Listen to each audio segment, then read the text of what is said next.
ఈ సెషన్లో మనం update, delete, truncate table commands ఎలా వర్క్ అవుతాయో చూస్తాం. మరి ఇక్కడ అప్డేట్ ఏం చేస్తుందంటే ఒక టేబుల్లో ఉండే డేటాని, అంటే ఆల్రెడీ టేబుల్లో స్టోర్ అయిన డేటాని మాడిఫై చేస్తుందన్నమాట. మరి ఇక్కడ సింటాక్స్ చూసినట్లయితే update table name set column equal to value column equal to value, ఇట్లా నెంబర్ ఆఫ్ కాలమ్స్ మీరు ఇవ్వచ్చు. లాస్ట్లో వేర్ కండిషన్ కూడా పెట్టచ్చు, అంటే ఏ రికార్డ్స్ మాత్రమే అప్డేట్ కావాలి అనే కండిషన్ కూడా పెట్టచ్చు. మరి ఎగ్జాంపుల్ చూసినట్లయితే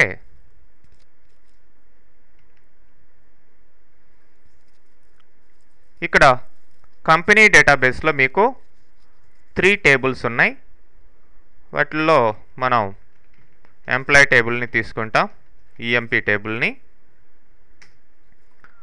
సో ఇందులో మనం ఏ రికార్డుల్ని అప్డేట్ చేయాలి అనేది చూద్దాం. ఫర్ ఎగ్జాంపుల్ ఇక్కడ జాబ్ అనేది నల్గా ఉంది. నల్ అంటే ఏమీ ఇవ్వలేదు జాబ్ అక్కడ.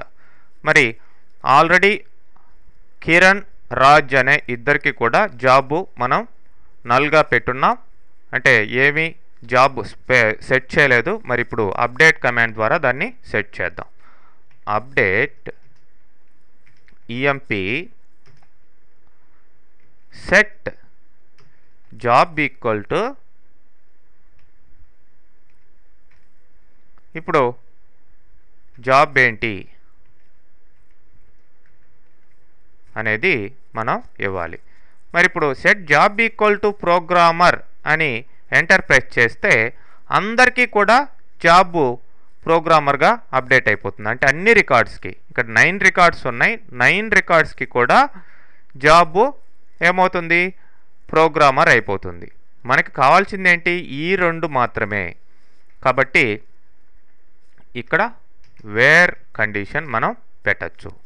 వేర్ ఎంప్లాయ్ నేమ్ తీసుకోండి, లేదంటే ఎంప్లాయ్ నెంబర్ తీసుకోండి, మీ ఇష్టం. Where employee number equal to కిరణ్కి ఎంప్లాయ్ నెంబర్ ఎంత, 102. సో ఆ ఒక్క రికార్డే చేంజ్ అయింది. ఇక్కడ మెసేజ్ కూడా రావడం జరిగింది. మరి ఇప్పుడు సెలెక్ట్ చేసి చూడండి డేటాని. సో ప్రోగ్రామర్ కిరణ్ ప్రోగ్రామర్గా అయ్యాడు. మరి నెక్స్ట్ ఇక్కడ రాజును కూడా జాబు రాజుకు కూడా సెట్ చేద్దాం.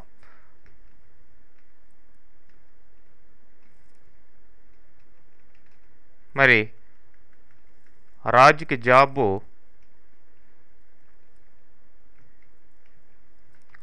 సంథింగ్ అడ్మినిస్ట్రేటర్గా ఇచ్చాను. మరి ఇక్కడ ఎంప్లాయ్ నెంబర్ని తీసుకోండి, లేదంటే wear ename equal to Raj. So ఇప్పుడు సెలెక్ట్ చేసి చూసినట్లయితే మనకి తెలుస్తుంది రాజ్ కాస్త అడ్మిన్గా చేంజ్ కావడం జరిగింది, రాజ్ యొక్క జాబు.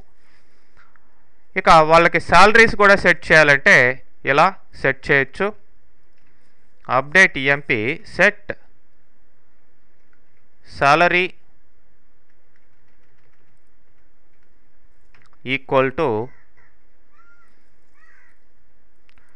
ఇప్పుడు మీరు శాలరీ ఎవరికి సెట్ చేయాలి, కిరణ్కి, అంటే ప్రోగ్రామర్కి శాలరీ సెట్ చేయాలి అనుకుందాం.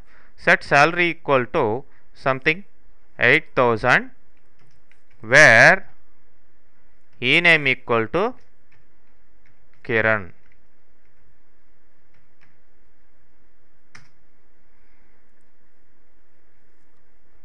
మరి ఈసారి రాజ్కి జాబ్ని ప్లస్ శాలరీని రెండింటిని కూడా మార్చేయాలనుకుందాం.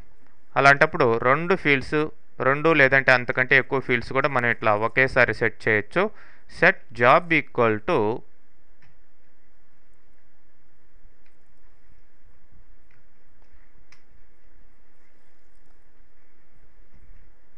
జనరల్ మేనేజర్గా ఇస్తున్నాను, GM comma salary equal to some 9000 ఇచ్చాను, where ENO equal to 103. So ఇప్పుడు చూడండి సెలెక్ట్ చేసి డేటాని.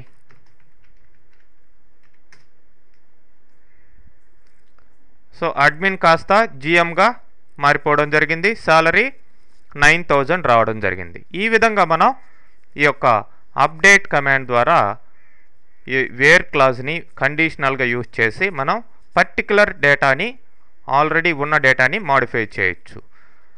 ఈ కండిషన్ ఇవ్వనట్లయితే మనకి అన్ని రికార్డ్స్కి కూడా మనం ఇచ్చిన ఈ యొక్క సెట్ వాల్యూ ఎఫెక్ట్ అవుతుంది. నెక్స్ట్ మనం రికార్డ్స్ని డిలీట్ చేయాలంటే యూజ్ చేసే కమాండే డిలీట్ కమాండ్. ఇక్కడ సింగిల్ టేబుల్ నుంచి మల్టిపుల్ టేబుల్ నుంచి కూడా రికార్డ్స్ని డిలీట్ చేయొచ్చు. మరి డిలీట్ ఫ్రమ్ టేబుల్ నేమ్ అని ఇచ్చి వేర్ కండిషన్ ఇవ్వచ్చు.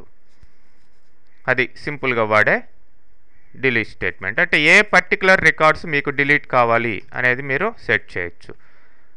సెలెక్ట్ స్టార్ ఫ్రమ్ EMP2 అని సెలెక్ట్ చేద్దాం. సో దీంట్లో నుంచి రికార్డ్స్ని డిలీట్ చేద్దాం. సో డిలీట్ ఫ్రమ్ EMP2 అంటే ఇక్కడ వేర్ కండిషన్ పెట్టకపోతే మొత్తం రికార్డ్స్ డిలీట్ అయిపోతాయి. కాబట్టి నేను వేర్ ఎంప్లాయీ నెంబర్ కానీ ఎంప్లాయీ నేమ్ కానీ ఏదో ఒక కండిషన్ ఇక్కడ ఇవ్వచ్చు. లేదంటే ఇప్పుడు జాబ్ని తీసుకుంటాం. నల్గా జాబ్ ఎక్కడ ఉందో ఆ రికార్డ్స్ మాత్రం డిలీట్ కావాలి అనుకుంటాం. Where job is null.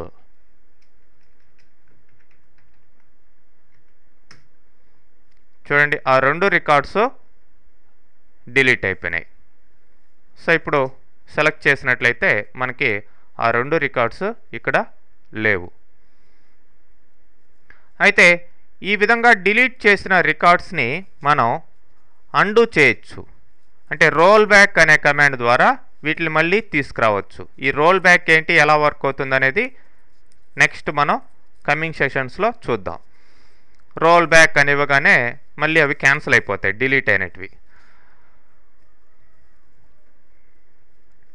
మొత్తం రికార్డ్స్ మీకు డిలీట్ కావాలంటే డిలీట్ ఫ్రమ్ టేబుల్ నేమ్ అని ఇస్తే సరిపోతుంది. అయితే ఇక్కడ ట్రంకేట్ టేబుల్ అనే ఇంకొక కమాండ్ ఉంది. దీని ద్వారా మనం సేమ్ డిలీట్లో ఏ విధంగా అయితే టేబుల్లో ఉన్న రికార్డ్స్ని డిలీట్ చేసామో అదేవిధంగా డిలీట్ చేయొచ్చు. కానీ ఇక్కడ వేర్ అనే క్లాజు ఉండదు. అంటే ట్రంకేట్ టేబుల్ టేబుల్ నేమ్ అని ఇవ్వగానే ట్రంకేట్ టేబుల్ నేమ్ అని ఇవ్వగానే మీకు ఏమవుతుంది, మొత్తం టేబుల్లో ఉండే రికార్డ్స్ అంతా కూడా కండిషన్ ఏమీ లేకుండా డిలీట్ అయిపోతాయి. అందుకనే ఇక్కడ you can't use where clause, condition పెట్టకూడదు. ఇది డిలీట్ కంటే కూడా ఫాస్ట్గా వర్క్ అవుతుంది. మరి ఇది DDL command, data definition language command. Of course ఇది డేటాని డిలీట్ చేస్తున్న డిలీట్ కమాండ్ లాగా. డిలీట్ అనేది DML command, data manipulation language command. But truncate table కూడా దానిలాగా వర్క్ అవుతున్నా కానీ దీని యాక్షన్స్ మాత్రం DDLకి సపోర్టింగ్గా ఉంటాయి. మరి ఇక్కడ ఈ కమాండ్ ద్వారా డిలీట్ చేసిన రికార్డ్స్ని క్యాన్సిల్ చేయలేము, అంటే రోల్ బ్యాక్ చేయలేమన్నమాట. ఒక్కసారి ట్రంకేట్ టేబుల్ అని టేబుల్ నేమ్ ఇవ్వగానే పర్మనెంట్గా ఆ యొక్క రికార్డ్స్ డిలీట్ అయిపోతాయి ట్రంకేట్ టేబుల్ ద్వారా. అదే డిలీట్ ద్వారా డిలీట్ చేసిన రికార్డ్స్ని మళ్ళీ క్యాన్సిల్ చేసుకోవచ్చు. అదనమాట ట్రంకేట్కి డిలీట్కి డిఫరెన్స్. ఓకే, సో ఇప్పుడు నేను సెలెక్ట్ స్టార్ ఫ్రమ్ EMP ఈ టేబుల్ని తీసుకున్నాను. సో ఇక్కడ ట్రంకేట్ అప్లై చేద్దాం. Truncate table EMP DUP. So ఇప్పుడు దాంట్లో నుంచి డేటాని సెలెక్ట్ చేసినట్లయితే ఏముంది, ఎంటీ అయిపోయింది. అట్ ఏ టైం కండిషన్ లేకుండా ఈ యొక్క ట్రంకేట్ టేబుల్ రికార్డ్స్ని రిమూవ్ చేస్తుంది. ఓకే,